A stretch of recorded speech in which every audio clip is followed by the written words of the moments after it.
Hello good afternoon అందరికీ ధ్యానాభివందనములు. నా పేరు చంద్రశేఖర్. నేను ఒక ఐటీ కంపెనీలో సీనియర్ ఎగ్జిక్యూటివ్గా పనిచేస్తున్నాను. ఈరోజు మనకి ఒక అద్భుతమైన అవకాశము. బ్రహ్మశ్రీ పితామహ పత్రిజీ గారు, పిరమిడ్ స్పిరిచువల్ సొసైటీస్ ఫౌండర్, మన ప్రియతమ ఒక అద్భుతమైన ఒక గొప్ప spiritual scientist, master, engineer, many things.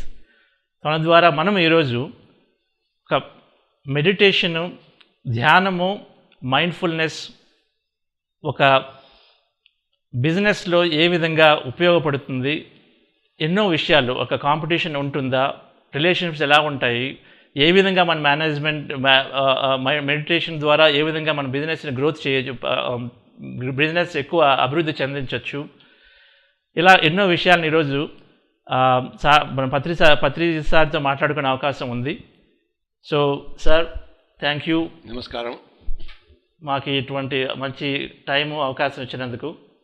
Sir, మొదటగా నేను మిమ్మల్ని 99లో కలిసిన తర్వాత నాకు ఒక 3 సంవత్సరాలు పట్టింది ధ్యానం గురించి.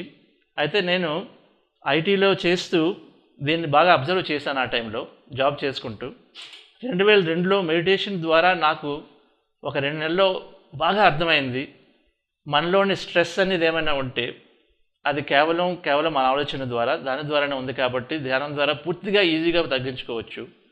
అప్పుడు క్లారిటీ పెరుగుతుంది, ఎంతో ఈజీగా ఏ పనైనా సునాయాసంగా చేయొచ్చు. కాబట్టి దాన్ని నేను ఆ టైంలో నా బిజినెస్లో బాగా ఉపయోగించి ఏ పనైనా ఈజీగా చేయడం మొదలుపెట్టాను. సో అక్కడి నుంచి బాగా నాకు కాన్ఫిడెన్స్ వచ్చింది మెడిటేషన్ ద్వారా. సో అయితే తర్వాత దాన్ని త్రూఅవుట్ నేను బిజినెస్లో ఉపయోగించడం జరిగింది, మంచి మంచి ఫలితాలు వచ్చాయి. సో అలా చేస్తూ ఈ మధ్య ఎక్కువగా ధ్యానం, మెడిటేషన్, దాన్నే మైండ్ఫుల్నెస్ అని అంటూ ప్రతి కంపెనీలోనే బాగా ఇంట్రడ్యూస్ చేస్తున్నారు. సో మెడిటేషన్ అని ఇంట్రడ్యూస్ చేస్తున్నప్పుడు మైండ్ఫుల్నెస్ అనే వర్డ్ కూడా ఎక్కువగా ఉపయోగిస్తున్నారు, వస్తుంది. సార్, మెడిటేషన్కి మొదటగా మైండ్ఫుల్నెస్కి డిఫరెన్స్ ఏంటి?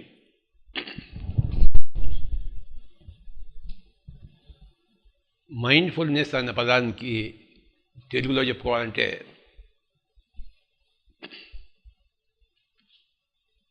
ఏకాగ్రత. మనసు పరిపరి విధాలు పోతుంటే మనిషికి మైండ్ఫుల్నెస్ లేనట్టు. ఏక విధంగా ఉంటే దానికి మైండ్ఫుల్నెస్ ఉన్నట్టు. ఒకసారి ఏమైందంటే, ఒక ఆగంతకుడు బుద్ధుడి ఏరియాలోకి వెళ్ళిపోయాడు. చూశాడు, బుద్ధుడు ఉన్నాడు అక్కడ, అందరూ ఆయన చుట్టూ అందరూ కూర్చున్నారు. ఈయన కొత్త మనిషి, అలా అటు నుంచి ఎటు వెళ్తున్నాడు, అటు వెళ్ళిపోయాడు. కాసేపు చూశాడు, అంత బుద్ధుడు ఏదో చెప్తున్నాడు, వాళ్ళంతా ఏదో వింటున్నారు. నేను కూడా ఏదైనా ప్రశ్న అడిగితే బాగుంటుంది అని అడిగాడు అని అనుకున్నాడు. జనరల్గా తెలుసు ధ్యానం ఏదో జరుగుతుందని చెప్పేసి ఇదే ప్రశ్న అడిగాడు. ధ్యానం అంటే ఏమిటి సార్ అని అడిగాడు. వాడికి అక్కర్లేదు, వాడు ఊరికి అది అటు నుంచి వెళ్తున్నాడు అంతే. బుద్ధుడు గమనించాడు అతని వాలకాన్ని. ఇతడు ఆత్మజ్ఞానం కోసం రాలేదు, ఎన్లైటన్మెంట్ కోసం రాలేదు, అటు వెళ్తూ ఇటు వచ్చాడు అంతే అని చెప్పేసి.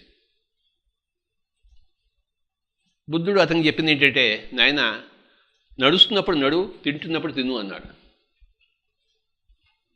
Walk while you are walking, eat while you are eating అని చెప్పి బుద్ధుడు నోరు మూసుకుని కూర్చున్నాడు. వీడికి అర్థం కదే, నడుస్తున్నప్పుడు నడవడం ఏమిటి, తింటున్నప్పుడు తినడం ఏమిటి. తర్వాత శిష్యుడితో అడిగాడు, ఏంటి బాబు ఇదంతా అంటే, బాబు, నువ్వు నడుస్తున్నప్పుడు నీ మనసు ఇంకెక్కడో ఉంటుంది, నీ పెళ్ళాం దగ్గర ఉంటుంది, మొగుడు దగ్గర ఉంటుంది, పిల్లల దగ్గర ఉంటుంది. నువ్వు నడక మీదే పెట్టాలి నీ మనసు కూడాను. నీ శరీరం నడుస్తుంటే నీ మనసు కూడా నడవాలి. అలాగే నువ్వు తింటున్నప్పుడు ఇంకేవేవో ఆలోచిస్తూ తింటున్నావు. అలా కాకుండా తింటున్నప్పుడు కేవలం భోజనం మీదే నువ్వు దృష్టి పెట్టాలి. ఇది బుద్ధుడు చెప్పింది అన్నాడు. ఓహో, అదా సంగతి, ధ్యానం అంటే అదా అనుకున్నాడు. వాడు ఊరికి వెళ్ళిపోయాడు. గుర్తుకొచ్చింది, నడుస్తున్నాడు. కానీ వాడు గమనించాడు, వాడి మనసు ఇంకెక్కడ ఉందని చెప్పేసి. ఓహో, ఇప్పుడు నేను నడక మీదే పెట్టాలా అని చెప్పేసి అది అభ్యాసం చేయడం మొదలుపెట్టాడు. బుద్ధుడు చెప్తే ఏదో ఉంటుంది దానిలో అని చెప్పేసి. ఎస్. అలాగే భోజనం చేస్తున్నప్పుడు ఆ బిజినెస్, ఈ బిజినెస్, ఆ వ్యాపారం ఇవన్నీ ఆలోచించే బదులు భోజనం గురించి ఏం తింటున్నాడో, ఏం చేస్తున్నాడో దాని గురించి ఆలోచించడం మొదలుపెట్టాడు. అంటే మనసుని శరీరంతో పాటు ఉండడం నేర్చుకున్నాడు. That is called as mindfulness. Okay. అంటే wherever your body is there, your mind should be there. అంటే నువ్వు ఆఫీస్లో, నీ బాడీ ఆఫీస్లో ఉంటే నీ మైండ్ ఇంట్లో ఉండకూడదు. ఓకే. నీ శరీరం ఇంట్లో ఉంటే నీ మనస్సు ఆఫీస్లో ఉండకూడదు. నీ మనస్సు కూడా ఇంట్లోనే ఉండాలి. That is called as mindfulness. అంటే ఏకాగ్రత. ఓకే. ఏక విధంగా మనసును పోనీయడం, బహువిధంగా కాదు, పరిపరి విధాలు కాదు. ఓకే. ఒక చోట ఇప్పుడు 5 నిమిషాలు నేను ఢిల్లీలో ఉంటాను, కలకట్టాలో ఉంటాను, అమెరికాలో ఉంటాను, వ్యాపారం చేస్తున్నాను, వ్యవసాయం చేస్తున్నాను అంటే 5 నిమిషాలు ఎవరి మైండ్ తిరుగుతూ ఉంటుంది. అది మైండ్ఫుల్నెస్ లేకపోవడం. ఓకే. అంటే ప్రెజెంట్ మూమెంట్ అవేర్నెస్ అని కూడా. అది అంటే ఉన్న పనిలో నువ్వు ఏకాగ్రత చూపించాలి. నువ్వు ఏం చేస్తుంటే అది. ఓకే. నడుస్తుంటే నడకలో, తింటుంటే తింటిలో, వ్యాపారం చేస్తుంటే వ్యాపారంలో, ఆఫీస్లో ఉంటే ఆఫీస్లో ఉండాలి. Body and mind should B one. నీ శరీరము, నీ మనసు ఒక చోట ఉండాలి. శరీరం వదిలిపెట్టేసి మనసు, నువ్వు డ్రైవింగ్ చేస్తున్నావు, కానీ మనసు ఎక్కడో ఉంది, యాక్సిడెంట్ అవుతుంది. ఎప్పుడు యాక్సిడెంట్ కాదు? నువ్వు మైండ్ఫుల్నెస్గా డ్రైవ్ చేస్తున్నప్పుడు, ఏకాగ్రతతో డ్రైవింగ్ చేస్తున్నప్పుడు, బండి నడిపిస్తున్నప్పుడు. ఒక క్షణం కూడా మైండ్ అటు ఇటు పోయేదనుకో, ఇంకెవడో వస్తాడో నీకు యాక్సిడెంట్ అవుతుంది. యాక్సిడెంట్ ఎందుకు అవుతున్నాయి? మైండ్ఫుల్నెస్ లేక, ఏకాగ్రత లేక. దాని మీద ఒక క్లాసులో 100 మంది ఉంటారు, 10 మంది ఫస్ట్ క్లాస్ వస్తారు, మిగతా 90 మంది ఫెయిల్ అవుతారు. ఎందుకు ఫెయిల్ అవుతున్నారు? వాళ్ళు అందరూ క్లాస్లో ఉన్నారు కదా, కానీ వాడి బాడీ ప్రజెంట్, మైండ్ అబ్సెంట్. వాడు ఎవరైతే ఫస్ట్ క్లాస్ వచ్చాడో వాడు బాడీ ప్రజెంట్, మైండ్ కూడా present. That is mindfulness. So దాని మీద దృష్టి పూర్తిగా ఉండదు. సో ఒకనొక ఆగంతకుడు వచ్చినప్పుడు బుద్ధుడిని అడిగినప్పుడు ఇలా చెప్పాడు. అదే ఒక సీనియర్ మాస్టర్ అయినప్పుడు ఏం చెప్తాడు బుద్ధుడు? మనసును నిర్మూలన చెయ్యి అంటాడు. ఓకే. అది మెడిటేషన్. యోగ చిత్తవృత్తి నిరోధ. ఓకే. యోగం అంటే చిత్తవృత్తులను నిరోధించడం, ఆపడం. ఏకాగ్రత చేయడం కాదు, నిల్ చేయడం, జీరో చేయడం. ఓకే. అది ధ్యానం. ఓకే. దానికి ముందు స్టెప్ ఇది. ముందు స్టెప్ ఇది, తర్వాత స్టెప్ కూడా అదే. ఓకే. నువ్వు బాగా ధ్యానం అయిన తర్వాత ఇంకా ధ్యానం చేయక్కర్లేదు, అన్నింటిలో నీకు ఏకాగ్రత వచ్చేస్తుంది. నీ డే టు డే లైఫ్లో, నీ బిజినెస్లో, that's what you have achieved. ధ్యానం ద్వారా you have achieved success in your life. Because you have found great mindfulness through your meditation. అంటే mindfulness before meditation, mindfulness after meditation. Okay. Understand? Yes. Mindfulness is a result of meditation and mindfulness is a step towards meditation. Rendu. Okay, so step towards meditation. Both. So ఇది నా next question sir. I think mindfulness చాలా చక్కగా మనం నేర్చుకున్నాము. ఏకాగ్రత ఉంటే mindfulness, మెడిటేషన్కి, ధ్యానానికి అది ముందు స్టెప్. ధ్యానం ద్వారా మైండ్ఫుల్నెస్ వస్తుంది, దాని ద్వారా ఇంకా ఏమేమి వస్తాయి, దాని ద్వారా ఇంకా చాలా జరగబోతుంది. మైండ్ఫుల్నెస్ అనేది ఒక స్టెప్ సార్, దాని ద్వారా ఇంకా వేరే బెనిఫిట్స్ అన్నీ వస్తాయి. బెనిఫిట్స్ నువ్వు ఏకాగ్రతగా ఉంటే స్కూల్లో, కాలేజీలో ఫస్ట్ వస్తావు. ఏకాగ్రత బిజినెస్ చేస్తే నీ బిజినెస్ అభివృద్ధి చెందుతుంది. నువ్వు ఏకాగ్రత ఇంట్లో ఉంటే నీ ఇంటి వాళ్ళు, నీ సంసారం నేను అప్రిషియేట్ చేస్తుంది. ఏకాగ్రత ఎక్కడుందో అక్కడ సక్సెస్ ఉంది. ఓకే. కనుక ధ్యానం ద్వారా మనం అన్ని రంగాల్లో మనం సఫలత సాధిస్తాం. ఓకే. ప్రతి రంగంలో, ఏ రంగంలో ఉన్నా కూడా, ఏ రంగంలోనూ సఫలత ఉంది. సో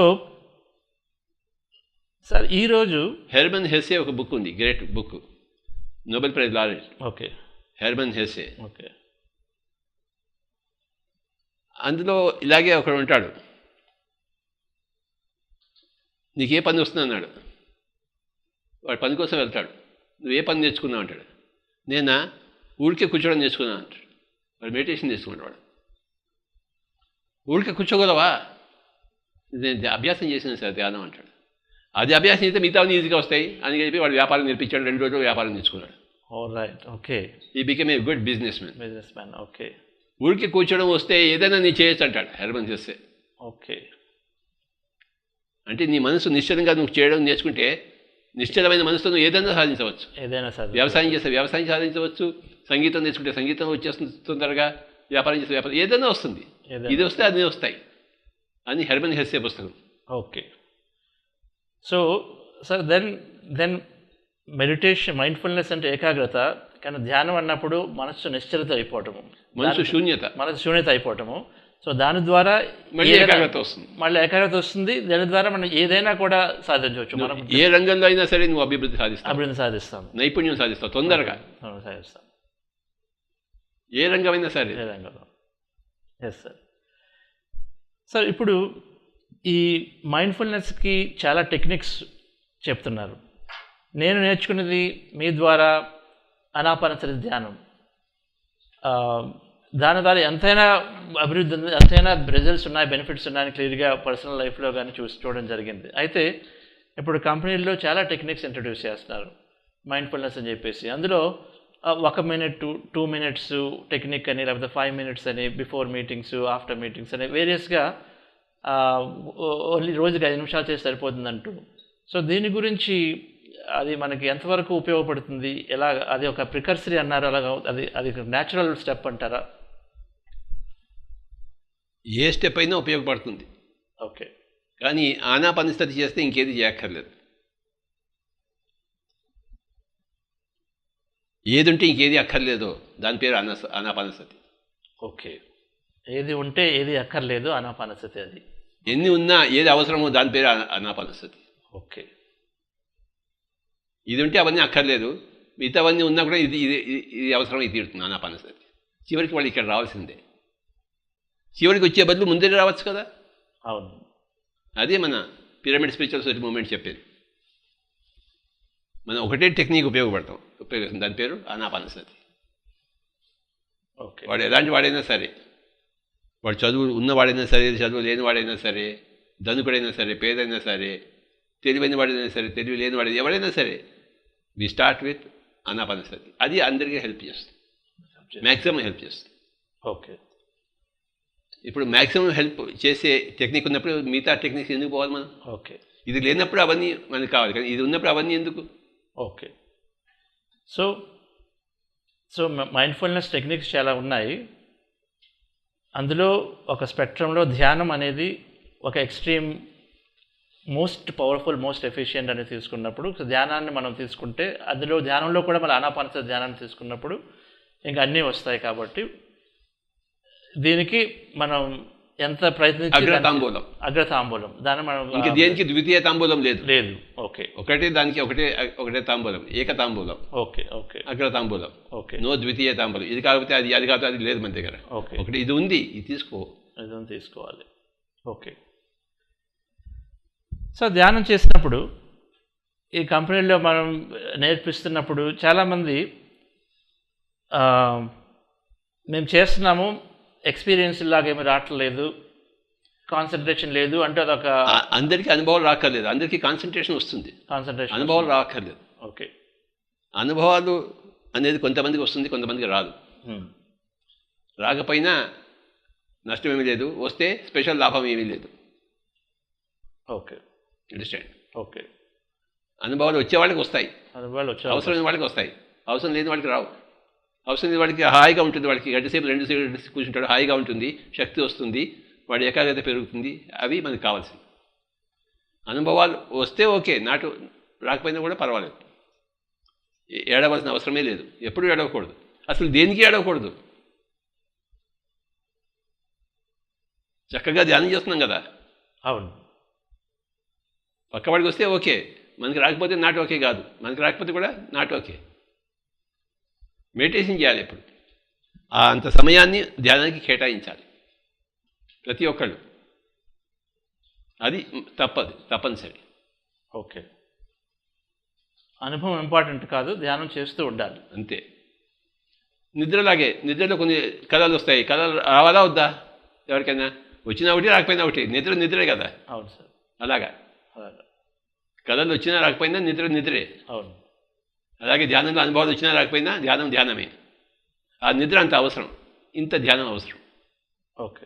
ధ్యానం ఉంటే నిద్ర అవసరం కూడా తగ్గిపోతుంది. Yes sir. ధ్యానం ఉంటే నిద్ర అవసరం తగ్గిపోతుంది, భోజనం అవసరం తగ్గిపోతుంది, మాట్లాడవలసిన అవసరం కూడా తగ్గిపోతుంది, ఆలోచించవలసిన అవసరం కూడా తగ్గిపోతుంది. ఇవన్నీ తగ్గిపోతాయి ఆటోమేటిక్గా, తమంతట తాము. ఎవరి దగ్గర ధ్యానం లేదో వాళ్ళు అధికంగా తింటూనే ఉంటారు, అధికంగా నిద్రపోతుంటారు, అధికంగా మాట్లాడుతుంటారు, అధికంగా ఆలోచిస్తారు, అధికంగా వరి అవుతుంటారు. ఎవరికి ధ్యానం ఉందో వచ్చారు కొద్దిగా తింటారు, కొద్దిగా నిద్రపోతారు, కొద్దిగా మాట్లాడతారు, కొద్దిగా ఆలోచిస్తారు. ఎక్కువ ఆలోచించవలసిన అవసరం లేదు. అది సంగతి. Okay sir. ఒక మేనేజర్గా ఉన్నప్పుడు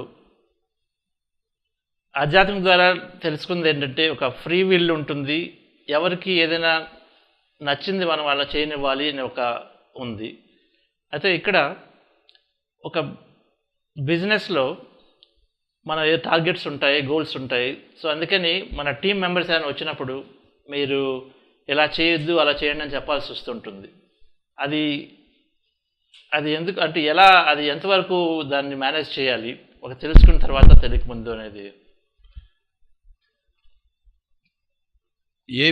ఏ వ్యాపారంలో అయినా సరే, ఏ వ్యవసాయంలో అయినా సరే, ఏ ఉద్యోగంలో అయినా సరే, ఏ కుటుంబ పరిస్థితిలో అయినా సరే కొన్ని రూల్స్ రెగ్యులేషన్స్ ఉంటాయి. అవి పాటించవలసిందే. దానికి ధ్యానానికి సంబంధం లేదు. అయితే రూల్స్ మనం చెప్పేటప్పుడు మనం అహంకారంతో చెప్పచ్చు, లేదా వినయంతో చెప్పచ్చు. అహంకారంతో చెప్తే కంపెనీ దెబ్బతింటుంది, ఎవడు మీ మాట వినాడు. వినయంతో చెప్తే ఎవడైనా మీ మాట వింటాడు. ఓకే. ఆ అహంకారం పోయి వినయం వస్తుంది ధ్యానం ద్వారా. అది వస్తుంది. ఓకే. సో ఫర్ ఎగ్జాంపుల్ 10 రోజులు యుద్ధం అయిపోయింది, మహాభారతం. భీష్ముడు అందరిని చంపేస్తున్నాడు, పాండవులు అందరినీ. 10వ రోజు వెళ్తాడు ధర్మరాజు తాతగారి దగ్గరికి పోయి, తాతగారు మమ్మల్ని నరుకుతున్నారు, మీరు చచ్చిపోయే మార్గం మాకు చెప్పరా అని చేతులు జోడించి అడిగాడు. అంటే నువ్వు చనిపోయే మార్గం నాకు చెప్పని చెప్పేసి వినయంగా అడిగాడు. అప్పుడు భీష్ముడు చెప్పాడు, అరే ఈ నువ్వు మొట్టమొదటి రోజు వస్తుంటే ఈ 10 రోజులు వేస్ట్ అయి ఉండేది కాదు నీకు, ఇప్పుడు ఎందుకు వచ్చావు, ముందే రావాల్సింది అన్నాడు. అంటే ధర్మరాజుకి వినయం ఉంది. వినయంగా అడిగాడు, నువ్వు ఎలా చేస్తావు తాత? నేను ఒక శిఖండితో నేను యుద్ధం చేయను, వాడు ఆడా కాదు మగా కాదు, అలాంటి వాటితో నేను యుద్ధం చేయను, వాడిని అడ్డం పెట్టుకుని అర్జునుడు ఏమైనా చేసుకోవచ్చు అంటే తనే ఉపాయం చెప్పాడు. ఎందుకు? ధర్మరాజు వినయంగా అడిగాడు, అతను చావునే అడిగాడు, దానికే ఒప్పుకున్నాడు ఆయన. ఈయన వినయం చూసి ముగ్ధుడయ్యాడు. సో ఒక కంపెనీలో వినయం ఉండాలి మేనేజ్మెంట్ దగ్గర. ఓకే. అహంకారం ఉండకూడదు. మామూలుగా ఉండేది అహంకారమే. నేను నీకు డబ్బులు ఇస్తున్నాను కదా, నువ్వు నా కింద పని చేస్తున్నావు కదా, నేను చెప్పినట్టు నువ్వు చేయాలన్నాడు. నేను చెప్పినట్టు నువ్వు చేస్తే నీకే బాగుంటుందని చెప్పాలి. ఓకే. సో ఏ పని అయినా వినయంగా చేయొచ్చు, అహంకారంగా చేయొచ్చు. మొగుడు ఇంట్లో అహంకారంగా ఉండవచ్చు, మొగుడు ఇంట్లో వినయంగా కూడా ఉండవచ్చు. స్కూల్ టీచరు అహంకారంతో ఉండొచ్చు, స్కూల్ టీచరు తన విద్యార్థుల దగ్గర వినయంగా కూడా ఉండొచ్చు. ఎందుకు ఉండకూడదు? విద్యా దదాతి వినయం. విద్య అనేది వినయాన్ని ఇస్తుంది. ఎక్కడైతే వినయాన్ని ఇవ్వదో వాడి దగ్గర విద్యావంతుడు కానే కాదు. ఓకే. సో మేనేజ్మెంట్లో వినయం ఉండాలి. ఓకే. బాబాబు ఇంత చేసి పెట్టిన ఆయన అంటే ఎవడైనా చేసి పెడతాడు. నువ్వు చేయబోతే నీ అంతు చూస్తా అన్నాడు అనుకో, వాడు ఎందుకు చేస్తాడు? వాడు నీ అంతు చూస్తాడు. ఎస్. సో మ్యాక్సిమం ఈ authoritative or fear based leadership అనేది ఉంది. దాన్ని మన ధ్యానం ద్వారా మారిపోతుంది, అంతా మారిపోతుంది, సీన్ అంతా మారిపోతుంది, పూర్తిగా మారిపోతుంది, మొత్తం మారిపోతుంది. ఆఫీస్ అనేది నీ కుటుంబంలా తయారైపోతుంది. ఆఫీస్ అనేది ఆఫీస్గా ఉండదు, అది నీ కుటుంబం. అది వాడంతా నీ వాళ్లే, పరాయి వాళ్ళు కాదు. నువ్వు ధ్యానంతో నీకు ఆత్మజ్ఞానం వస్తుంది, అహంకారం పోతుంది. అహంకారం పోతే అన్నీ వచ్చినట్టే నీకు. Yes sir. బాబాబు ఈ పని చేయబెట్టినాయంటే వాడు రాత్రంతా కూర్చొని పని చేస్తాడు. నీకు ఇంత డబ్బు ఇస్తున్నా నువ్వు చేయంటే వాడు చేయడు. ట్రూ. ఆ వినయం ఎక్కడి నుంచి వస్తుంది? ఏ బజార్లో దొరుకుతుంది? MBA డిగ్రీ చేస్తే వినయం వస్తుందా? రాదండి. వినయం ఎక్కడి నుంచి వస్తుంది? నువ్వు ధ్యానం చేస్తే కానీ నీకు వినయం రాదు. లేకపోతే నోటి దురుస్తుతనం ఉంటుంది. నోటి దురుస్తాను. సో నోరు మంచిదైతే ఊరు మంచిది, నోరు మంచిది కాదు ఊరు మంచిది కాదంటాం. ఊరు మంచిదే కానీ నీ నోరు మంచిది కాదు. ఇంకేమంటున్నావు? ఊరు మంచిది కాదంటున్నావు. ఒకసారి దుర్యోధను ధర్మరాజుని ఒక టెస్ట్ ఇచ్చి పంపించారు. ఊర్లో ఎవడైనా మంచివాడు ఉన్నాడేమో చూడసారమని చెప్పి దుర్యోధనుడికి చెప్పారు. వాడు పెద్దగా వాడికి ఎవడు లేడు, ఒక్కడు కూడా మంచివాడు లేడు అన్నాడు. ధర్మరాజుని అడిగారు, ఊర్లో చెడ్డవాడు ఎవడైనా ఉన్నాడని చెప్పేసి. ఒక్కడు కూడా లేడని చెప్పాడు. అంటే ధర్మరాజుకి చెడు కనపడదు, దుర్యోధనుడికి మంచి కనపడదు. పచ్చ కామదవాడికి లోకం అంతా పచ్చగా కనపడుతుంది, ఎర్ర కామదవాడికి లోకం అంతా ఎర్రగా కనపడుతుంది, కామర్లు లేని వాడికి ఉన్నది ఉన్నట్టు కనపడుతుంది. ధ్యానం చేయని వాడి దగ్గర అన్ని కామర్లన్నీ ఉంటాయి, ధ్యానం చేసేవాడి దగ్గర కామర్లో ఉండదు. కామర్లు ఉండదు, ఉన్నది ఉన్నట్టు స్పష్టంగా కనబడుతుంది. అక్కడ ఉన్నది ఉన్నట్టు కనిపిస్తుంది. వాడు చక్కగా జీవిస్తాడు, అందరినీ జీవింపదీస్తాడు. వాడి దగ్గర వినయం ఉంటుంది. విద్యా దదాతి వినయం. విద్య అనేది వినయాన్ని ప్రసాదిస్తుంది. వినయాన్ని ప్రసాదించినప్పుడు అది విద్యే కాదు, అది అవిద్య. అవిద్య అనేది దుఃఖానికి మూల కారణం, విద్య అనేది ఆనందానికి మూల కారణం. ఆ విద్య ఎక్కడి నుంచి వస్తుందంటే ధ్యానం నుంచి వస్తుంది. చాలా అద్భుతమైన పాయింట్ సార్. గర్వం నుంచి వినయం అనేది ఎప్పుడైతే మారిపోతుందో సో మేనేజ్మెంట్ స్టైల్ పూర్తిగా మారిపోతుంది. అంతే మరి. ఓకే.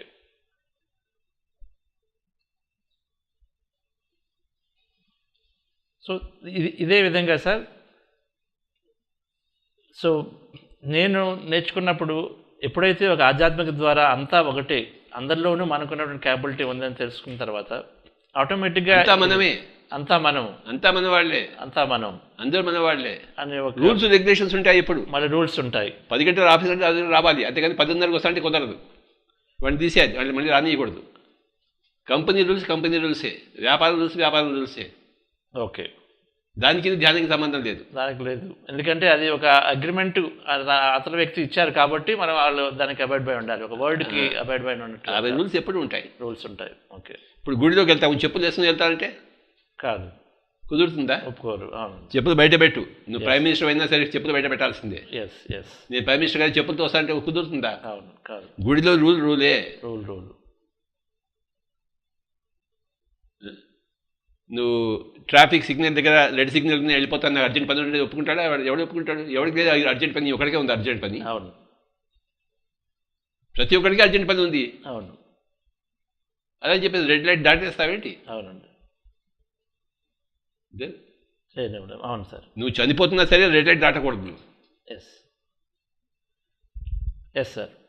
సో సార్ ఇప్పుడు ఏమవుతుందంటే చాలామంది ఇప్పుడు న్యూ జనరేషన్ అంటాము, మిలీనియల్స్ అని అంటున్నాము. కంపెనీల్లో మిలీనియల్స్ క్లియర్గా చూస్తే తొందరగా రిజల్ట్స్ రావాలి, తొందరగా శాలరీలు పెరగాలి, తొందరగా ప్రమోషన్ రావాలి, ఏదైనా కూడా తొందర అనేది పనికిరాదు. ఏదైనా అయిపోయిన దీంట్లో ఉంటుంది. ఇప్పుడు తొందరగా చేస్తాడు కూడా, తొందరగా బీపీ వస్తుంది వాడికి. ఓకే. తొందరగా క్యాన్సర్ వస్తుంది, అవి తొందరగా, ఇవి కూడా తొందరగా వస్తాయి. ఓకే. తొందరగా ముసలితనం వస్తుంది వాడికి, తొందరగా చావు వస్తుంది, తొందరగా అవమానం వస్తుంది. అది తొందరగా ఇవి కూడా తొందరగా వస్తాయి. ఓకే.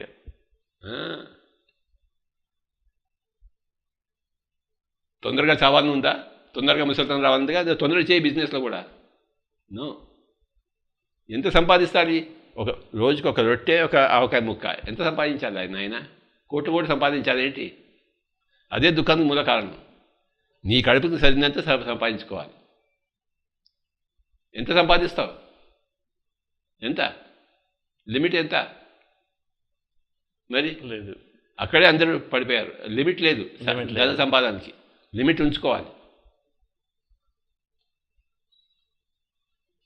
Yes sir. తొందర దేనికి? అవును, ఆ తొందరే పనికిరాదు. అది పనికొచ్చే తొందర కాదు, పనికిరాని తొందర, అనర్థదాయకమైన తొందర.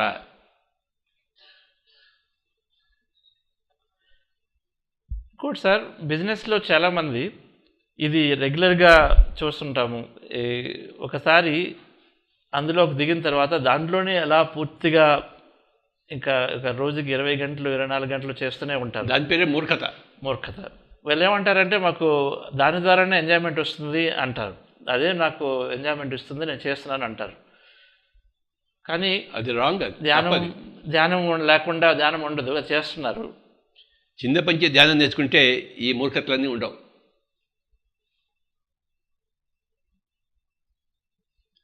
ఫర్ ఎగ్జాంపుల్ నా కేసు చెప్తాను. మా మదర్ దగ్గర ఆవిడకి సంగీతం అంటే ఇష్టం. మేము బాగా సంగీతం నేర్చుకునేవాడు. మా ఫాదర్కి ఇష్టం లేదు అది. సంగీతంతో డబ్బులు వస్తాయా అని అడిగేవాడు. డబ్బులు ఎందుకు వస్తాయి సంగీతంతో? సంగీతం వస్తుంది. ఆయన దృష్టిలో నుంచి సంగీతం అనేది వేస్ట్, ఎందుకంటే డబ్బులు రావు అందులోంచి. కానీ మా మదర్ ఏమంటుంది, సంగీతం నేర్చుకోవాలా అంటుంది. మేము సంగీతం నేర్చుకున్నాం. మా ఫాదర్ మాట వినలేదు, మా మదర్ మాటే విన్నాం. హాయిగా ఉన్నాం. డబ్బులు ఎవరికి కావాలి? మా ఫాదర్కి డబ్బులే కావాలి.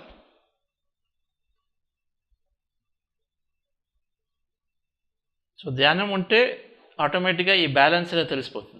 స్త్రీకి డబ్బు అక్కర్లేదు, పురుషుడికే డబ్బు కావాలి. స్త్రీకి సుఖం కావాలి, శాంతి కావాలి. ఓకే, ఇంట్లో కానీ సంఘంలో కానీ. ఈ పురుషుడే అహంకారపూరితుడు. వాడికి శాంతి సుఖం అక్కర్లేదు, వాడికి డబ్బు కావాలి. వాడికి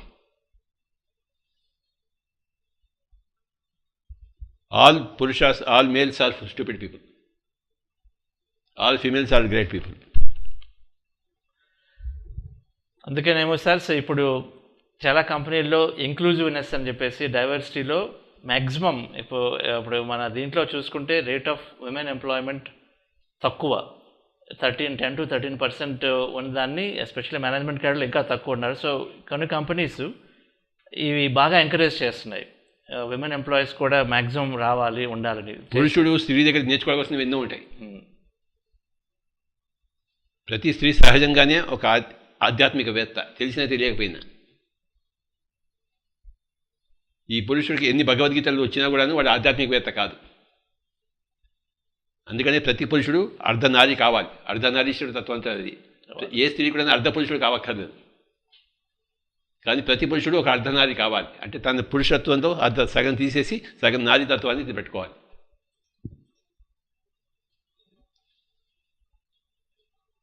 అది సంసారంలో బాగా నేర్చుకోవచ్చు, సన్యాసులు నేర్చుకోలేరు. అందుకే సంసారం గొప్పది సన్యాసం కన్నా. పురుషుడు స్త్రీ దగ్గర నేర్చుకోగలడు, దగ్గరగా ఉండి.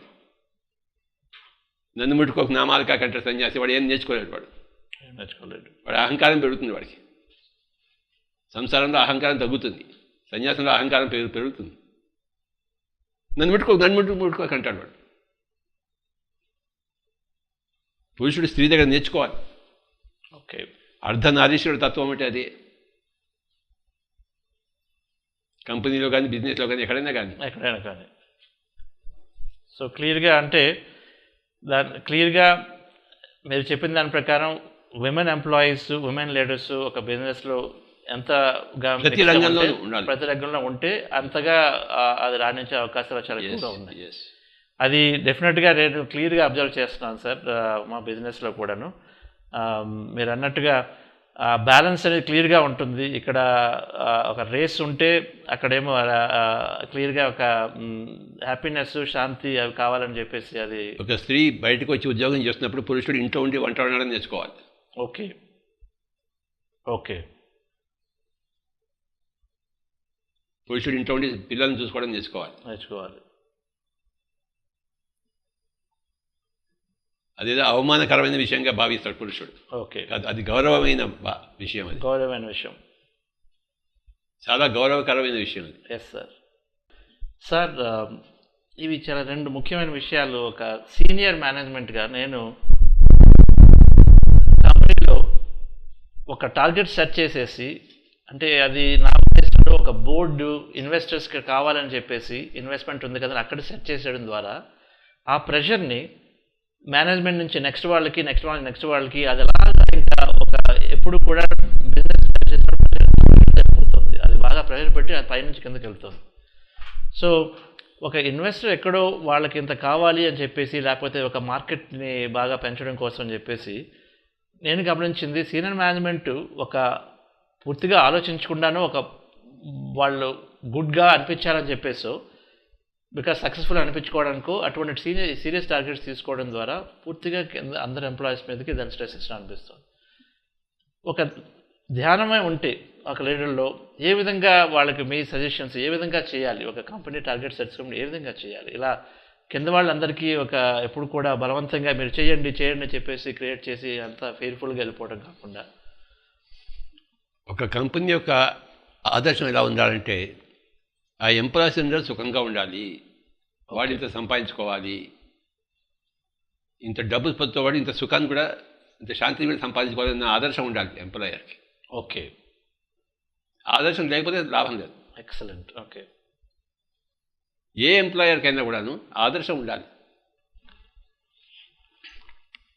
ఆదర్శం అంటే ఏంటి? ఒక డబ్బే ప్రధానం కాదు, ఆరోగ్యం ప్రధానము, శాంతి ప్రధానము, సుఖము ప్రధానము అని ఒక దృక్పథం ఉండాలి. ఉండకపోతే లాభం లేదు. అది మెయిన్ ఒకటి ఉండాలి కంపల్సరీ. అది కంపల్సరీ. చిన్న ఆర్గనైజేషన్ పెద్ద ఆర్గనైజేషన్ అయినా సరే, చిన్న కంపెనీ పెద్ద కంపెనీ అయినా సరే,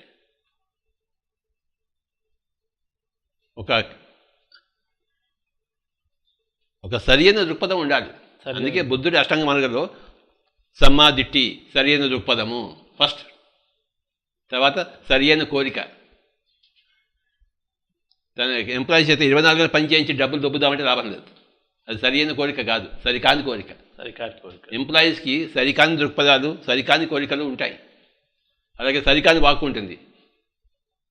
ఇందాక చెప్పినట్టు దురుస్తనం అహంకారంతో చెప్పేది. కనుక ఎంప్లాయీకి అందరికీ కూడా సరియైన దృక్పథాలు, సరియైన కోరికలు ఉండాలి. వాళ్ళ చేత ఊడికం చేద్దామంటే ఎలాగా? నీ ఎంప్లాయర్కి నువ్వు మంచి భోజనం పెట్టాలి, ఎంప్లాయర్స్కి మాంసం తినిపించకూడదు, శాకాహారమే పెట్టాలి. తర్వాత ప్రతిరోజు వాడికి ధ్యానించి నేర్పించాలి. నీకెంత ధ్యానం అవసరం, ప్రతి ఒక్కరికి ధ్యానం అవసరం. ధ్యానం వల్లనే సుఖం, శాంతి, ఆరోగ్యం అన్నీ వస్తాయి. కానీ అవన్నీ ఇవ్వాలి వాడికి. ప్రతి కంపెనీలో కూడా ధ్యానం నిశ్చితంగా చెప్పాలి. ఓకే, ఆ రోజులు వస్తున్నాయి. Yes sir. ఒకప్పుడు లేవు, ఇప్పుడు అన్నీ ఉన్నాయి. రేపు అన్ని చోట్ల ఉంటాయి. ప్రతి స్కూల్లో, ప్రతి కాలేజీలో, ప్రతి ఇన్స్టిట్యూషన్లో, ప్రతి కంపెనీలో విధిగా, ప్రతి ఎయిర్పోర్ట్లో, ప్రతి రైల్వే స్టేషన్లో ధ్యానం రూమ్స్ ఉంటాయి.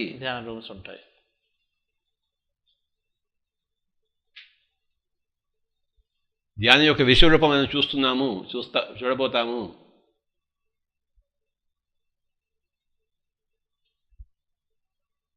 సో సరైన దృక్పథాలు ఉండాలి ఎవరికైనా కానీ, సరైన కోరికలు ఉండాలి. అవి లేకపోతే లాభం లేదు, దుఃఖమే కారణం. సో ఒక వ్యక్తికైనా కానీ, ఒక కంపెనీకైనా కానీ దుఃఖమే కారణం అవుతుంది. సో ఒక బిజినెస్ అనేది ఎవరైనా స్టార్ట్ చేసినా మీరు అనేది కంపల్సరీగా ఎంప్లాయీస్ గురించి పూర్తిగా అదొక ఒక చాలా కంపెనీలు పెడుతున్నాయి కానీ దాన్ని అంతగా పాటించరు. ఆ టైంకి వచ్చేసరికల్లా ఒక గోల్ ఉంది కాబట్టి దానికి చేయండి అని చెప్తుంటారు. సో దాన్ని పూర్తిగా ఇంప్లిమెంట్ చేసేటట్టు ఒక సరైన దృక్పథం పెట్టుకొని చేస్తే ఆ బిజినెస్కి సక్రమంగా ఉంటుంది. లేకపోతే నువ్వు ఎక్కువ లాభాలు వస్తాయి కానీ బిజినెస్ పడిపోతుంది. తర్వాత అది గగన కుసుమం అవుతుంది. అంటే నీళ్ల మీద బిల్డింగ్ లాగా. నీళ్ల మీద బిల్డింగ్ కట్టచ్చు కానీ వెంటనే కూలిపోతుంది. ఫౌండేషన్ స్ట్రాంగ్గా ఉంటుంది. ఫౌండేషన్ అనేది ఆధ్యాత్మికత, ఫౌండేషన్ అనేది ధ్యానం. ప్రాపంచికత అన్న బిల్డింగ్కి ఫౌండేషన్ ధ్యానం, ఆధ్యాత్మికత. ఏ యాక్టివిటీ అయినా సరే, ఏ కార్యక్రమం అయినా సరే మూలం ఆధ్యాత్మికత. కంపెనీ కూడా ఒక యాక్టివిటీ అంతే, అది స్పెషల్ ఏం కాదు. కంపెనీ అంటే స్పెషల్ ఏం కాదు సార్. సో దీంట్లో నాకు మీ ద్వారా ఒక 10 సంవత్సరాల క్రితం తెలుసుకున్నాను, కంపెనీలో బిజినెస్లో కాంపిటీషన్ అనేది ఉంటుందా అంటే నో కాంపిటీషన్ అన్నారు. పూర్తిగా నాకు అర్థమైంది. కానీ బాబు మీకు అర్థమైతే ప్రపంచానికి అర్థమైనట్టే లెక్క. ఎందుకంటే మీరు ప్రపంచానికి నేర్పిస్తారు కనుక. Yes sir. ఇంకొకసారి ఏ విధంగా అంటే చాలాసార్లు మనం కంపీట్ చేయాలి, మనం ఇలా చేయాలి, కాంపిటీషన్ ఉంది అనే ఒక వర్డ్ ఎప్పుడు వింటుంటాం సర్కిల్స్లో. దాని గురించి మీ వివరణ, ఎందుకు కాంపిటీషన్ లేదంటున్నాను? డబ్బులు సంపాదించడంలో కాంపిటీషన్ ఉన్నప్పుడు బుద్ధత్వం సంపాదించడం కూడా కాంపిటీషన్ ఉండాలి. అది ఎక్కడ ఉంది? ఓకే, అది ఉందా? లేదు. ఎంతసేపు నీ కొడుకు ఐఏఎస్ ఆఫీసర్ కానీ నీ కొడుకు బుద్ధుడు కావాలని ఎప్పుడైనా కోరుకున్నావా? ఐఏఎస్ ఆఫీసర్ గొప్ప, బుద్ధుడు కావడం గొప్ప? బుద్ధుడే గొప్ప. మరి ఎప్పుడు చిన్నప్పటి కోరుకున్నారా నీ వాడు బుద్ధుడు కావాలని చెప్పేసి? లేదు, కాదు, కోరుకోలేదు. లేదు, నీ వాడు ఐఏఎస్ ఆఫీసరే కావాలి, వాడు చదవాలి, వాడు పాస్ కావాలి, లేకపోతే వాడు పీక పిసికేస్తాం, లేకపోతే మనకి అవమానం. ఈ తల్లిదండ్రులంతా ఇలాంటి పిల్లల్ని కంటున్నారు.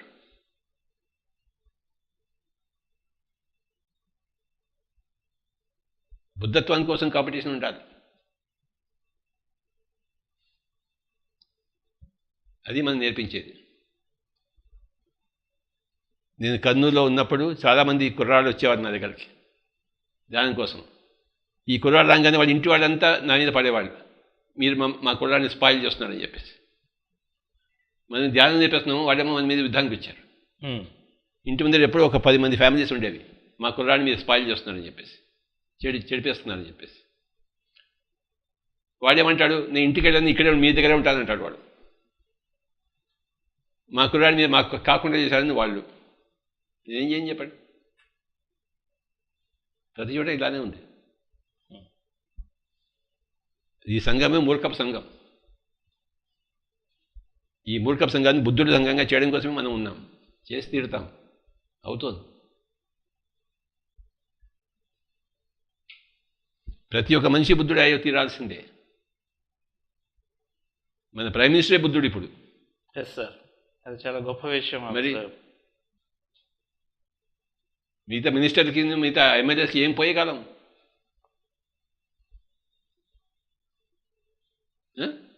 ఏం పోయేకాలం?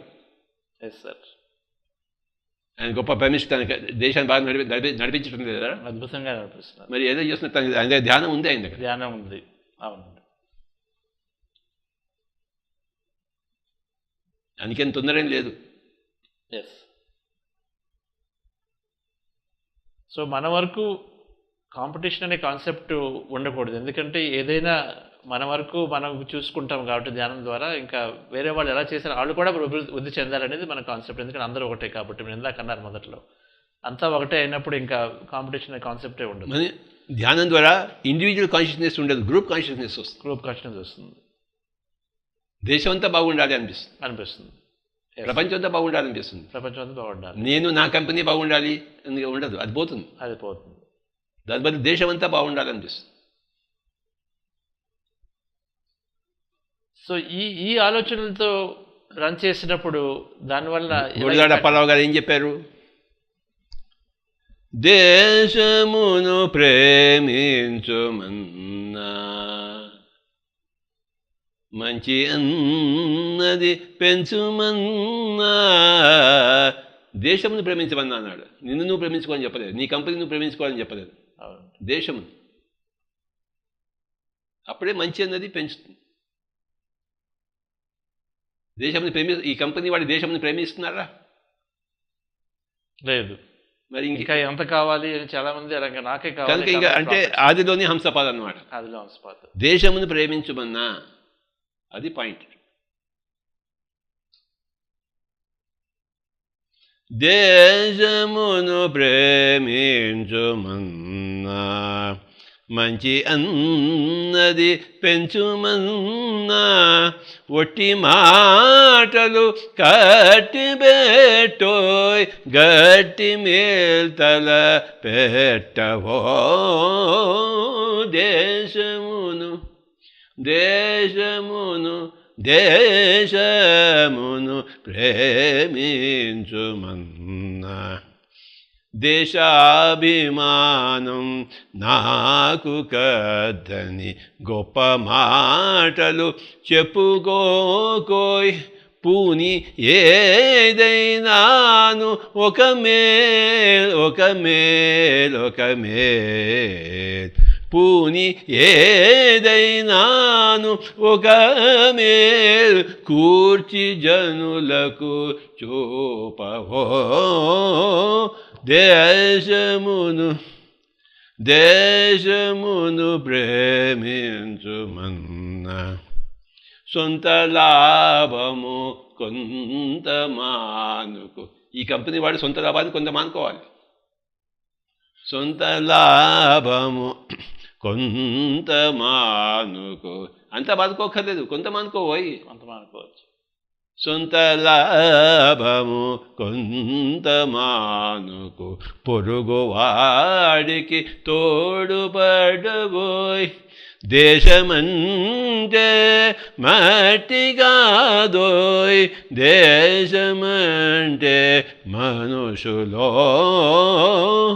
దేశమును ప్రేమించు మన్నా. ఇది ఉందా కంపెనీలో చెప్పండి? అద్భుతంగా ఉంది సార్. అంతా ఇంకా గురుదర గారు చెప్పింది పూర్తిగా ఫాలో చేస్తే ఇంకా మొత్తం అంతా సొంత లాభము కొంత మానుకు పొరుగు వాడికి తోడ్పడబోయి. అంతే. Yes sir. అదే కోరుకుంటున్నాను కంపెనీల దగ్గర నుంచి. Yes sir. దాన్ని కార్పొరేట్ సోషల్ రెస్పాన్సిబిలిటీ అన్నారు, సిఎస్ఆర్. Yes sir. చేయాలి. Yes sir. ఆ సిఎస్ఆర్ అనేది పూర్తిగా ధ్యానం కోసం పెడితే బాగుంటుందని నా ఉద్దేశం. Yes sir. ఎందుకంటే దీనివల్లనే హయ్యెస్ట్ లాభాలు వస్తాయి అందరికి, పొరుగు వాడికి హైయెస్ట్ లాభాలు ధ్యానం నేర్పిస్తే. Okay sir. సో అద్భుతంగా ఉంది సార్. అంటే కాంపిటీషన్ అనేది ఒక గ్రూప్ కాన్షియస్ పెరుగుతుంది కాబట్టి, ఎందుకంటే చాలాసార్లు నేను బిజినెస్లో చాలామంది దాని మీద ఫోకస్ చేస్తారు. వాళ్ళు పెరుగుతున్నారు, వాళ్ళకన్నా మనం ఇంకా ఎలా పెరగాలి, వాళ్ళని ఎలా తగ్గించాలని చూస్తున్నారు. కానీ మనం ఎలాగ పెంచుకోవాలి అంటే, మేము చూసింది ఒక కాంపిటీషన్ అనేది ఇన్స్పిరేషన్గా తీసుకొని వాళ్ళు బాగా చేసినప్పుడు మనం కూడా ఇంకా బాగా చేయొచ్చు. ఇన్నోవేషన్ కోసం వాడుకోవాలి, కానీ వాళ్ళని తగ్గించడం కోసం ఖర్చు చేయడం కాకుండా చేస్తే ఇంకా బాగుంటుంది అనేది ఆ గ్రూప్ కాన్షియస్ ద్వారా వస్తుందని అంటారు. ధ్యానం ద్వారా గ్రూప్ కాన్షియస్ పెరుగుతుంది కాబట్టి ఆటోమేటిక్గా వస్తుంది. సార్, దీని నుండి మీరు న్యాచురల్గా నా ఫైనల్ క్వశ్చన్కి వచ్చేసారు. సో ఒక దేశం మీ సొంత లాభం కొంత మానుకొని, సొంత లాభాన్ని కొంత మానుకొని అనేది దాన్ని కార్పొరేట్ సోషల్ రెస్పాన్సిబిలిటీ చేయాలి కంపెనీ అన్నారు. సో ఆ కార్పొరేట్ సోషల్ రెస్పాన్సిబిలిటీలో ముఖ్యంగా ధ్యానం అనేది ప్రధానమని. 99% CSR should be for meditation. 99%.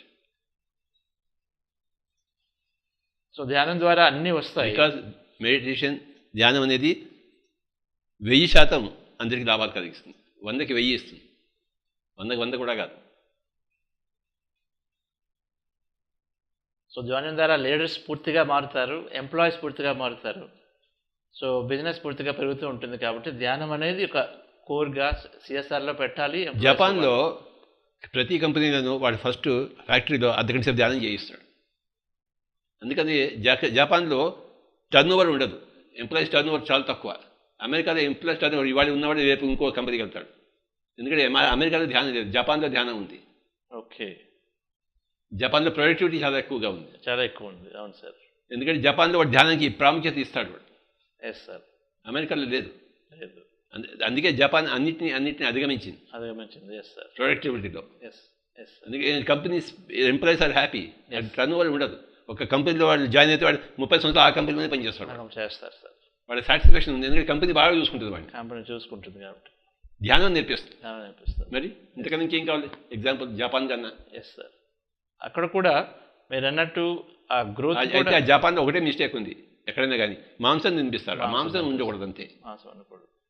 Spirituality అంటే కేవలం ధ్యానం అనుకుంటున్నారు. ధ్యానంతో పాటు శాకాహారం ఉండి తీరాలి. ధ్యానం ఉన్నా శాకాహారం లేకపోతే లాభం లేదు అని అనుభవం. శాకాహారం ఉండి తీరాలి. ఎక్కడ కంపెనీలో క్యాంటీన్లో ఎక్కడ మాంసం ఉండకూడదు. అది ఆ మార్పు రానంత వరకు వాడికి సుఖం ఉండదు, శాంతి ఉండదు. నువ్వు జంతువులను కోస్తుంది కూడా నీకు ఎక్కడ ఉంటుంది సుఖం ఉంటుంది, శాంతి. నువ్వేమో చంపుతున్నావు, నువ్వేమో సుఖంగా ఉండాలా? ఎట్టా? మనిషి ఎంతో జంతువు కూడా అంతే. మనిషి ఎక్కువ, జంతువు మనిషికి ఒక ఆహార పదార్థం కాదు. సో డెఫినెట్గా కాదు సార్. మరి అవన్నీ చేస్తున్నారు కంపెనీలో. అవును, చేస్తున్నారు. అంతే. మరి దుఃఖం ఉండాల్సిందే వాడికి. వాడికి నష్టాలు ఉండవలసింది, దుఃఖం ఉండవలసిందే వాడికి. నష్టం కూడా ఉంటుంది, దుఃఖం ఉంటుంది. ఉండి తీరాలి వాడికి. వాడికి శాపం పెడుతున్నాను. నా శాపాలు ఫలిస్తాయి. Yes sir. న్యాచురల్గా గ్రూప్ కాన్షియస్నెస్ పెరిగినప్పుడు ఇంకా ప్రతిదాన్ని కూడా మనం అదే ఒక ఆప్యాయత చూడాల్సి ఉంది కాబట్టి, సో అది న్యాచురల్గా వచ్చేస్తుంది. ధ్యానం ద్వారా అదంతా న్యాచురల్గా వచ్చేస్తుంది. సో ఫ్రెండ్స్, మరిన్ని విషయాలు తెలుసుకున్నాము. ఒక కంపెనీకి ఒక బిజినెస్కి ముఖ్యంగా ఎంప్లాయీ చాలా చక్కగా చూసుకోవాలని చాలా ఇంపార్టెంట్. అలాగే కాంపిటీషన్ అనేది లేదు. గ్రూప్ కాన్షియస్ పెరగడం ద్వారా కాంపిటీషన్ ఉండదు. ఎప్పుడు మన అభివృద్ధి కోసం మనం చూస్తాము. సిఎస్ఆర్ ముఖ్యంగా సిఎస్ఆర్లో ధ్యానం అనేది మ్యాక్సిమం పెట్టాలి. 99% దాన్ని పూర్తిగా ధ్యానంగా వాడితే అన్ని కంపెనీ అభివృద్ధి చాలా బాగుంటుంది. ఇంకా ముఖ్యంగా నాన్ వెజిటేరియన్ అనేది ఎక్కడైతే ఉండకుండా ఉంటుందో కంపెనీ లాభాలు మనశ్శాంతితో పాటుగా కంపెనీ లాభాలు కూడా చక్కగా ఉంటాయి అని చెప్పేసి మనం ప్రతిసారి ద్వారా నేర్చుకున్నాము. ఎన్నో కంపెనీలు ఇప్పుడు ధ్యానాన్ని మైండ్ఫుల్నెస్ని బాగా ఇంట్రడ్యూస్ చేస్తున్నాయి. టాప్ కంపెనీస్ మనం గూగుల్ మార్నింగ్ లెగిస్తే వాడతాము. సో గూగుల్లో ఒక ధ్యానం అనే కోర్స్ ఉంది, ప్రతి ఎంప్లాయీ నేర్చుకుంటున్నారు. అలాగే చాలా కంపెనీస్ IBM ఇంట్రడ్యూస్ చేస్తున్నాయి. మనం కూడా ప్రతి బిజినెస్లో మనం చేసే దాంట్లో ప్రతి ఎంప్లాయీకి కంపల్సరీగా ధ్యానం నేర్పుతూ ఎంప్లాయీ గురించి కానీ మనం మొదటగా ఆలోచిస్తూ ఉంటే మన బిజినెస్లో మంచి అభివృద్ధి మాత్రం చాలా చక్కగా వస్తుంది చెప్పడంలో ఏ సందేహం లేదు. Thank you for watching. Hello friends, PMC ఆన్లైన్ని సబ్స్క్రైబ్ చేసుకోండి. సరికొత్త అప్డేట్స్ కోసం బెల్ బటన్ని నొక్కండి.